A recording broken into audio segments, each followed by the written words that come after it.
We're going to move swiftly on, ladies and gentlemen, people of the internet, and look at our next panel, our next session.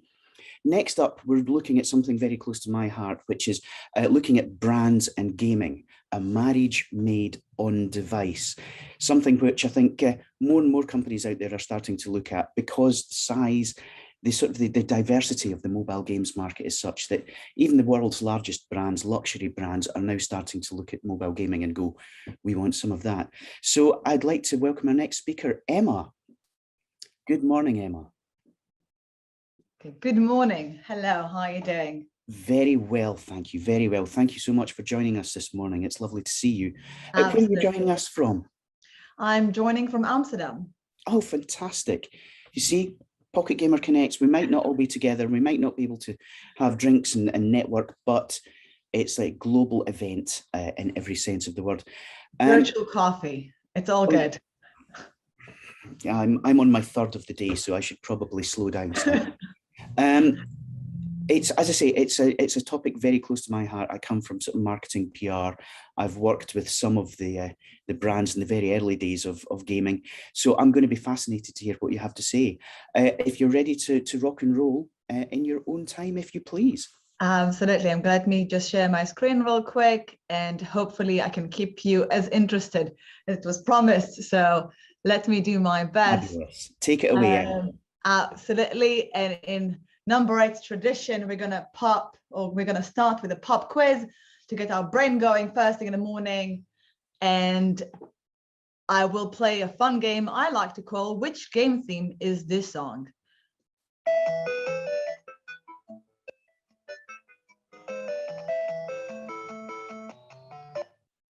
Now for, hopefully now you're going to be getting, yes, a pop quiz from Zoom.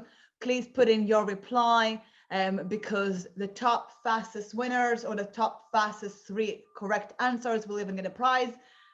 So in say 5, 4, 3, 2, 1, hopefully you all manage to answer, and let's get started. Talking about brands and gaming. See, talking about brands and gaming, a marriage made on device. My name is Emma Raz, and I'm the Director of Commercial at Number 8. And I'll try to keep things as entertaining as this little pop quiz has just been. A bit of a challenge, but I'll do my very best. We'll be talking about in this session, we'll try to cut through the fluff, cut through the noise, and talk about some cool examples of games that do it right and bringing brands right into the core of the gameplay. Why now it's the best timing, the scale of the opportunity, the challenges that we as game developers or the game publishers are facing, the solutions I can provide or I can advise on, and finally the takeaways. Getting us started with some really cool examples. This is my favorite part of this presentation, with Gameloft coming in first and their game Asphalt 9. They collaborated with Lamborghini to bring the supercar experience into the gameplay with Essenza SCV12. Really amazing car. Let's have a quick look. This is one sexy car, if you ask me. I am not a big racing games fan myself, but this game made me a believer. I love it. And Gameloft, you've converted me. That is one great game and a really amazing way to experience, even if virtually, driving this car for real. I can't wait to do it in real life, but super exciting. Next one, we have Outfit 7 with Talking Tom Hero Dash and their collaboration with Oreo. As you can see, Outfit 7 brought in to the game, Oreo has been brought into every stage of this game, from the items you're collecting, the currency, even to the name of this mission. And if you weren't hungry before playing this game, you will be hungry by the end of it. I know I am, and I can't wait to munch on some Oreos. They're even vegan. So really great job here as well. And our final example Wildlife Studios with Tennis Clash, another really fantastic game. They collaborated with Gucci to bring the Gucci baller alive into the virtual world. Let's have another quick look. If any of you haven't had a chance to purchase your first Gucci item, this might be your first one, and to get to live the Gucci life through the app, where they branded basically the skins using the Gucci brand and having them in full Gucci outfit. Another really cool collaboration and a very well way to bring the brand experience into the game itself. Yeah, I have, this is always fun. So next, now that we had a quick look into some games that did it really, really well,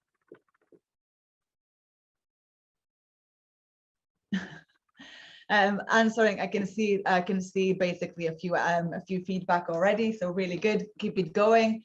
Now that we've talked about which are like some examples that did it really, really well, let's look at why now is the best timing.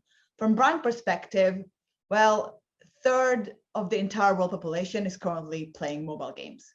2.6 billion people. That's insanely big. Over some of those bigger trendsetters, the big branch, Gucci, Lamborghini, Oreo, have already done their test, like basically their test in fire. They made sure it's safe for the rest of the brands to pass, and they show there's quite a lot of potential. And it's now time to scale up and bring it to mass market, having more games and more brands coming on board. As for the gaming perspective, why is it the best time for you right now? Well, with recent changes, Apple, Google, everything, revenue stabilization is more important now than ever before. And anything that can be done to offer some stability is very valuable. And second, with new ad formats, which I'm going to touch upon a bit later, coming into the picture, nobody wants to leave money on the table. So those represent incremental revenues that you should take advantage of. Next on that order, so we established that there are really cool examples and it can be done really well. We established that the timing is right. What's the scale of this opportunity? There's a few things which we can look at to see what's the real scale. The first being that many media agencies, and the biggest in the world, are starting to open specialized gaming divisions. For example, Dentsu and Publicis and Group M, that represent Coca-Cola, Samsung, and Volkswagen, for example. They're all investing resources. They're all making sure that they have the capacity in-house to invest in games specifically, which means there is money to be made. Also, brands are beginning to see games as more mainstreams than niche. There's two operative words right there. One, seeing, second, beginning. Why seeing? Well, it's a matter of perception. As we said, third of the world populations are gamers. Therefore, it is mainstream. There is no real argument about it. However, the perception of it, but the perceptions of gamers by brands is what needs to change. And it's also just beginning to change. So it is moving, it is changing, but it will be a process. And finally, there's a lot of money to be made. How much money, you ask? Great question. How much money is this much money? We're talking about billions of dollars that brands are spending every single year. And this is in the US alone. So from 5.7 by Comcast, and $5.7 billion by Comcast, $1.8 billion by Walt Disney, $4.4 billion P&G. We're talking some big money. And with more money can potentially go into gaming, you can carve yourself a bigger slice of this pie. And it's quite a massive pie. So take a big bite. Next question, which is really great question. So if we decided that there's great examples, and we know that there are great examples, and the timing is right, and the opportunity is there, so why isn't brand advertising a bigger deal in games? Like, what's the problem? We identified 4 main problems, and there might be others, but we identified 4 main problems: the gamer myth, internal resources, measurement, and game suitability. And let's dig into each one of them and maybe come up with a few cool solutions, hopefully, something useful. Well, the first gamer myth. What do I mean by gamer myth? As I just said, while brands have started to change their perception, it is starting to change, not have changed in the past, meaning many brands still believe gamers to be 13-year-old boys that play out of their parents' basement all day and are no match to their own buyer persona. That is obviously a myth. How do we bust this myth? Well, one way is to unveil the person behind a gamer. How can that be achieved, you ask? Great question. Again, you guys are so good. So there's two ways. One is use what you already know. For one, location data, in case you have it, language setting, operation system, game genre, engagement level, and so on. You know so much about the gamer, and you can really build a much more complex profile to show brands that gamers are not big black box of gamer. Furthermore, you can also use real world MOBX. What the is MOBX, right? Like, what is MOBX? MOBX is actually mobile context. A term was coined in order to deal with the complexity of understanding context in web and context in mobile, and therefore MOBX. And I'll be using MOBX from in on onwards. And if any complaints conclude afterwards, you can ping me with different suggestions. In order to start unpacking MOBX, I would suggest that we look at user patterns. So what is the potential? Let me just redo my video because my camera is amazing. What is the potential? How can we really, what's the potential of usage? How are people using their phones? Well, if we look at research done by Criteo of when people are shopping on mobile, and by shopping, I mean any m-commerce activity, including ordering food and so on, we can see that people are shopping on mobile while they watch TV, before bedtime, during work, commute, and so on. When are people playing their games, you ask? Well, a research done by Tapjoy discovered that people are playing mobile also while watching TV, before bedtime, during work, during commute, and so on. What does it mean? It means that there's probably a much greater synergy than brands ever thought between actual real-world activities like shopping and playing games. And there's a lot of information to uncover. How can we uncover? How can we unveil? This is one of the only slides I'm going to be talking about number 8 and what we do, and because I obviously know what we do best, but how we discover MOBX and how do we unpack MOBX? Well, it starts on device. As you can see from the lovely mobile screen, I have here representing the mobile device. Every smartphone nowadays have a bunch of sensors on top of it, from magnetometer to accelerometer, gyroscope, ambient light, and so on. By themselves, they're obviously not the most useful information. They change rapidly. They're quite vague. When I say quite, I mean very vague. And they're really kind of useless. Unless, of course, you can add a layer of AI and modeling to translate them into something more meaningful, which is exactly what we do. We translate those raw sensor data into real-world context, such as this user, or actually this device, is currently exercising. They're commuting. They're waking up really early in the morning. That can be then further packaged in order to say not only that this device woke up early this morning, but they've been waking up every day really early. They're an early riser. They've been exercising 3 times a week. They're a fitness fanatic. They've been commuting by bus twice a week. They're a green commuter. All of this information is computed on the device, which also reduces or just removes the need for any IDs, and allowing to also safeguard user privacy. And of course, in a privacy first world, we can never discount the importance of privacy, also from the user own experience. Nobody wants their data to be used carelessly, let's put it this way. Moving on to bringing this to life. And I think that the best way to bring anything to life is by showing an example.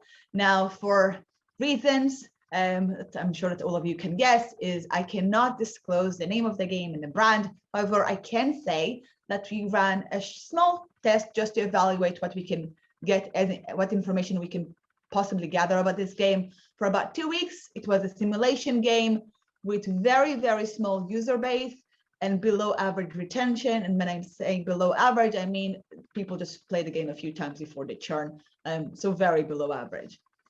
And out of the 70 audiences we have in our taxonomy, we discovered that this players are early risers, they're frequent breakers, they're joggers, they're night owls. That means that the gamers are no longer gamers, but in fact, rich audiences that brands are used to buying. These are complex people, and they match different brands, and therefore brands feel safe, and it makes sense for them to go and then target these people, because this is exactly the type of people they've been looking for. The next problem, internal resources. Obviously, all of us, each company in the world has limited resources. We can't do everything at once, and we have to prioritize what we can and cannot do. And that means that we don't have always the capacity, games don't always have the capacity to build a whole branding department, and such as Gameloft, and connect all of these brands themselves. What can you do? My advice would be, when in doubt, get someone else to do it for you. Who is the someone else? Well, there's a few examples here that I'm going to present, and all companies I know personally, and I really enjoy and love working with. One is Frameplay, that do in-play advertising. Other examples of such solutions is AdMix and AdInmo. What they do is they bring the native ad experience into the game by utilizing real-world opportunities for branding, such as billboards, stadiums, arenas, bus stops, and bringing the brands into those experiences, making it a native part of the game. Really effective and really, really cool. Other option is, which is a bit newer, it's companies like AudioMob and Odeo, which are bringing the audio ads into the game. Let's take a quick example for AudioMob.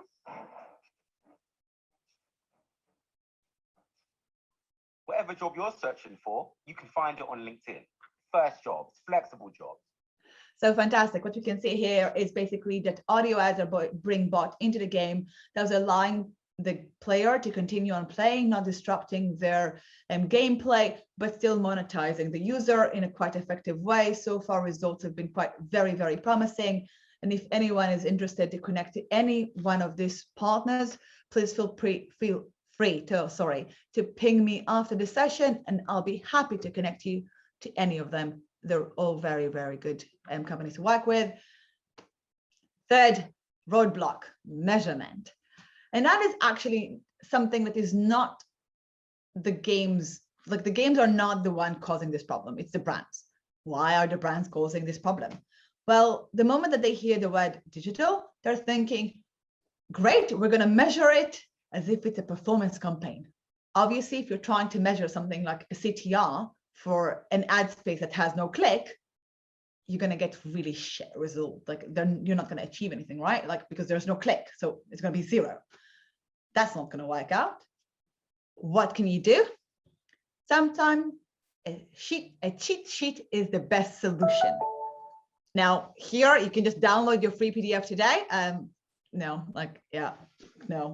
So there's no cheat sheet, not really. There are 2 solutions. One of them is basically, and I'll explain maybe where they come from. They come from the world of audio. So audio has been banging their head with this issue for a good while now. And one of the solutions that came from this industry and by a company called A Million Ads, which does personalized audio advertising, they offer an integrated measurement with their campaigns, basically allowing brands that spend enough money to also measure with them and build the brand uplift survey within the campaign, which both reassures brand and encourage them to spend more money. How can you do it yourself? Well, you can embed a survey or a form within the game, even gamify it for the brands that you work with or your partners work with to measure the ad recall or uplift and see how effective that advertising was for the brand. And second, if you don't have the resources, again, you can outsource it to companies like Tap Research, which do a really good job at monetizing surveys in a different format. But you can also do and set your own surveys with them to measure brand uplift within a game. And there you have both the measurement and advertisement all in one place, and thus creating a complete solution. So that solves that problem. And to our final roadblock, game suitability. If you feel like your game doesn't really match with any brand, you can't really imagine any brands within your game, what do I have to tell you? Don't force it. Honestly, it's okay. It doesn't always meant to be. And some games are just not going to work with branding, like embedded brand advertisement. Let's take this lovely example. We have this fierce Viking warrior in the center, and let's try to put some branding on top of him. Now, obviously, this is really superimposed and quite badly. It's on purpose, or let's say it's on purpose. However, you can already imagine how jarring this experience will be for the players. And in this case, my recommendation is rewarded video and interstitials are not that bad. They take away from the gaming experience, and they take away from the gameplay, but they also create that understanding that is not part of the game itself, and those are separated. So that's maybe better. Finally, our takeaways: FOMI. In number 8 tradition, we like bring back the FOMI. What does FOMI stand for? First party data is a gamer best friend. Learn your audience, get to know them really well, because the more you get to know them, the more you can do with that information, and the more power to you. Knowledge is power after all. Second, the opportunity is massive. You saw there's billions of dollars on the table. Don't miss out and cut yourself a piece of that pie. Then MobX is key to attract brands, as I shown before. By understanding the real world context of the user, you can really unveil the person behind it and connect to many more brands that you weren't necessarily being able to connect otherwise. And finally, inspiration sparks creativity. I don't know how you felt by watching those great examples, but I felt really inspired. I think there's quite a lot that we can learn from watching other games, other industries, even brands, what they're doing, and coming up with some new cool ideas to bring brands into gaming in new ways. And thank you for joining us on our special day, on our wedding of branding and game. Again, my name is Emma Raz, and if you have any questions for me, please email me on emma8@number8.ai. And for anyone who want to really dig into branding and gaming, scan this QR code for all of the resources I used to create this, and all of the service providers, and even the full report, which I'll be creating based on the research. And questions? Brian, you're back. Phenomenal stuff. Yes, I am here. I have been glued, Emma, absolutely glued all the way through. What an incredible presentation. Thank you very much indeed. I am very glad to hear it. This is one of those areas where I speak to an awful lot of developers and studios who are fascinated, who are really interested, but really don't know where to begin. So we have some questions coming in from the audience. I've got a couple of quick questions though. I mean, you mentioned the size of the global ad spend, and it is huge and massive.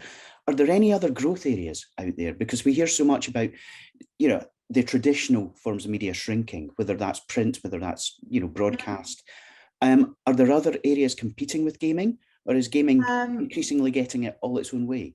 Well, it's not just gaming probably increasing. We do see also growth within audio, especially during COVID. So we work also in audio. Gaming and audio is one of our key areas. So if I had to say where I also see a lot of growth is audio, as we rediscovered audio as a medium. We kind of love our podcasts, and that is also gating kind of like a second rising, with digital audio coming and becoming more important.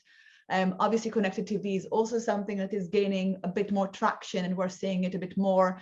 But gaming is a major one, because if you look at the number of apps on the store, gaming is just massive. I don't know if there's any industry when you actually cover a third of the world population as your audience. I don't know if that's possible. That is phenomenal, and I have to be honest. I mean, obviously, I'm a little bit prejudiced, but the idea that some of the big brands, license owners out there, still look at gamers as you said, they stereotype a 13-year-old boy in the bedroom playing on console. Surely by now, it's 2021, we've been through the pandemic. Most of the people in these big corporations are going to be gamers themselves. I would imagine that it should have been already gone. I was really surprised the first time, and I've been working when I've been working with IAB, IAB UK and IAB Canada, and with this company that I've mentioned, the service providers, because we've done a joint session, for example, where I presented the whole busting the myth of who's a gamer to audio and to brands, trying to overcome this barrier. So it is still a process, just because if you imagine a targeting, they just ask them, do you want to target gamers? Do you want to target gaming? And it's one big box that you tick or you don't tick. Yeah. And if you don't unpack that, and if you don't say, what do we mean by these people? Because they're not just gamers, obviously, you do a bunch of other stuff. I mean, I play mobile games daily, and I play like 5 different games at least. But I'm an avid shopper. If if you ever see my wardrobe, you'll be terrified. And so clearly, I'm a great audience to target. Gucci, I'm just saying. Well, see, this is one of the things I find absolutely fascinating, because saying gamers these days is like saying viewers or readers, or or people.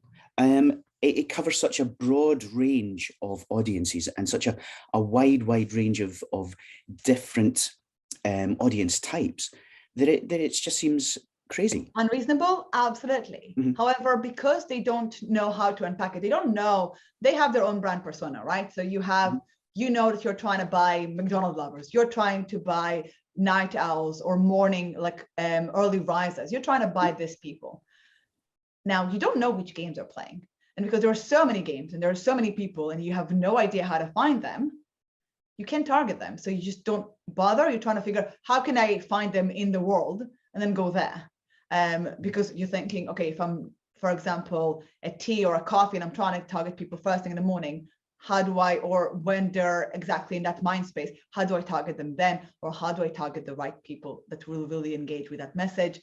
And it's very hard unless you give them the ability to do so. That's a very, very good point. And that brings us really neatly onto some of the questions from the audience, because again, from experience, I know that so many studios out there are inwardly focused. They're looking at the design, the development, they're looking at monetization. They don't necessarily have any expertise in-house when it comes to dealing with brands. This could be an entirely new area. So yes, for indies out there, for smaller studios, maybe even independent individual developers, what's the best place to start? Should you go to an agency, or is this something you can still do yourself? I would probably recommend to go to one of the service providers I mentioned, because they will facilitate the entire thing.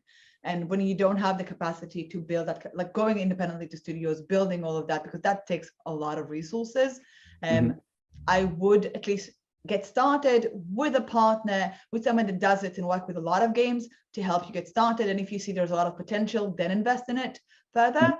But it's always better to run a test and work with someone else, at least for the beginning. So, and is there a difference between the ad providers? You mentioned Adinmo, AdMix, Audio Mob, and the bigger digital media agencies that you mentioned. Oh, absolutely. So when we're looking at digital, and if we're looking of the regular or the main SSPs, obviously they're specialized in their own type of ad formats. These providers are for the unique ad formats to our brand. So this is brand advertising, and this is a native ad advertising. So if we're looking at my examples for AdMix, Friendplay, and the rest of them, we see that is part of the gameplay. It's becoming like basically a sign on a bus stop within the game, a sign on a billboard within the game. This is native, this is nothing clickable, and they only work with brands, or they mainly work with brands, because otherwise it doesn't work. If someone is trying to do performance on something that is not clickable, obviously there's going to be no click. So it's going to be really shitty campaign. If we're going to go with audio, that's another type of format. So they specialize in audio advertising in games. And therefore, that is what they do best. And most of the traditional providers just don't do it. That's why it's a new format. Mm-hmm. And so, I mean, that covers advertising, and I think that's something that a lot of people are going to be at least passingly familiar with. When it comes to something more integrated, product placement or dropping a brand into a game itself, how does that work? Can developers go and pitch directly to brands? Can they pick a brand that they think maybe fits, or are brands actively looking for exposure within the market? Then I would probably go with, in that situation, I would go to someone when it's your own market, you're concentrated in one market, there is a great synergy between what you do and the brand, and you can do kind of a trial together. And of course, when we are talking about advertisement, I would still start with something like a native, like that is something within the game itself, because it is product placement, but a bit more low touch than actually going to pitch for a brand. Once you have that, once you validate that, and you have a relatively solid audience base, then you can definitely expand and go into brands directly. That's incredibly interesting, because again, I think this is one of the areas that has been touched on in the last couple of sessions, was this idea of authenticity and building trust. And as you said yourself, people spend so much time in games. You can spend more time in games than you can on almost any other type of content. And so building that relationship in the medium and long term must surely have a huge advantage for brands where they're trying to, convey their brand message. Absolutely. So the more you trust the game, you will associate more trust to the brand itself. And obviously the better job the game itself stay true to the gameplay, to the gamers, to the being authentic. If the game itself is authentic, the more connected the audience will feel to the brand as well. That's why the brands that we saw in the examples were so successful, because there was a really good link and it was executed very well. If it's really jarring, I said don't do it. That's my best advice. Just don't do it. As a gamer myself, just please don't. Yeah, don't force it. Don't force it. Yeah, don't force it. And I guess one other question is, where do games companies go to find brands? How do you forge these relationships? Apart from obviously Pocket Gamer Connect, because that is the premier market. But where else? How do games companies start to engage or look for these relationships? So one of the ways that I know, so again, I keep saying the same thing, but a lot of the games I know, or even bigger studios, will start by working with one of the service providers before they start getting to know the brands and being more familiar with the brands, then approaching them directly and building those relationships in-house. Because once you work with someone even indirectly, you already have this a bit of more of a connection. Another thing is to go to the agencies that have brand departments and focus on them, and going to their own, because they do competitions, they do pitches, they do organize the ability to interface with brands and with games, for them to find new opportunities for the brands, and obviously finding the right games and do the best matching. So they are the one responsible for it. And I mentioned some really good names here. And of course, if anyone has specific questions or want any specific brands, you can always ping us as well. It's not what we do, but I'm happy to help in any way. So if it's a specific case, I'll have to think about it a bit further and finding the best route to market, because I wish there was one really go on a train and get off in this stop, but it's just not. I think that's it. There's no one size fits all here. It's such a rapidly evolving market. A really good question from one of our audience members is, have you found certain global markets more engaged with brands than others? For instance, I presume Korean-based brands are beyond excited to get involved in game advertising, but how does that compare to other regions? Are we seeing differences around the world? I don't have the exact numbers, but there are markets that are a bit more advanced. Obviously, the examples we've seen here are all for main English-speaking markets, as we saw from the game. So we're talking about the major markets. And in Asia, it's more local brands. So you see more pockets of testing, especially in Korea, also Japan.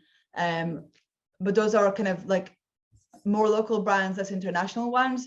I think that in Europe, I haven't seen a major, like in all markets, a major uptake just yet, maybe because we're a bit more reserved, or a bit more like it takes us time. We're going to see what the rest of the world are, like what some of the more fastest market are doing. Mhm. But I don't know of the exact numbers. I think that we are seeing like it's kind of pockets that are arising in multiple markets at the same time. Yeah, and I think that makes sense. You know, it's the audiences vary, and it's the acceptance of games varies regionally around the world. One question, and I think this is absolutely worth throwing into the mix is, does a publisher add weight to a game? A question from an audience member is, if you're self-published, will brands take you less seriously than if you have a major publisher behind you? I think it's more the audience size than anything else. Mm-hmm. So I think it's the audience size because they represent the opportunity, how much information you have about that audience and what's the potential. More than just necessarily the big brand behind it. Obviously, sometimes that help. We all know that name dropping sometimes can help. But I think if you're even independent, and like if you're independent or a smaller name, but have just a massive scale of users, then one, your name will become major soon enough. Second, it will represent enough of an opportunity for most brands. Wonderful. And again, we've got a couple of questions coming in about indies, about smaller studios. Does it cost to start incorporating brands into your game? Well, you know, would indie studios need to be paying for this kind of thing? Absolutely. Like, so first, no. Why would, like, you should not be paying two brands to integrate their brand into your game. Definitely not. Pretty sure that some of it you can do without, like, I'm not recommending to do it without their consent, just because nobody will pay you. So that's not a good idea. But if you, for example, go to any of the examples, any of the service providers I mentioned, that obviously integration is free and they're going to be paying you. So it's definitely not the other way around. It's more, you need to invest the time to integrate it, but it's a lot quicker than developing the entire operation yourself. And what about agency costs? You know, would indie studios be looking to pay an agency for brands? If they're incorporating if they are incorporating the brand, if they are incorporating the service providers, that will be taken care of by the service. You'll get paid like any other monetization that you're having. You get paid. You don't pay anyone else. If you go to a deal by deal, that really depends on the deal, but it's unlikely that you will have to pay because they will normally get their own cut from the brand because the brand has their budget. They will get a cut and you'll just get a smaller cut. That's their fees because they get paid by the advertiser. No, that I think that makes perfect sense. And one question, again, to pick up on a couple of topics from the earlier sessions, is that we're now looking at mobile games that have a very long lifespan. You know, we're looking at certain games out there that have had ongoing success and growth over multiple years. And so a question from an audience member is, we've seen non-endemic brands getting involved with games. Do you think they're just jumping on the bandwagon, following a trend, or are they seeing this as a real long-term, you know, channel to reach a very hard to engage audience? I think that the biggest proof is the fact that all of these really massive companies, and we're talking massive, Dentsu is massive, Publicis is massive, GroupM, like they're all really massive, investing so much resources into building the gaming divisions, because if it was just a fab, it won't worth their time and the money that it takes to build that kind of skills in-house. Plus, it's been a trend for a while now. So I don't think this is a fab. I think it's more like we needed a few brands. We needed some trendsetters to test the water for us. Nobody wants to be the first one to jump. It might be cold. It might be too hot. We want someone else to test it, see that the temperature is nice before the rest of us dip in. And I think that's kind of what we're seeing. Again, I think that makes a great deal of sense. And I guess what my final question, because we are out of time, you may have noticed our next speaker is running a little late. So yeah, I was like this, like I'm answering, like no worries. I've been totally enjoying this. It's been wonderful, Emma.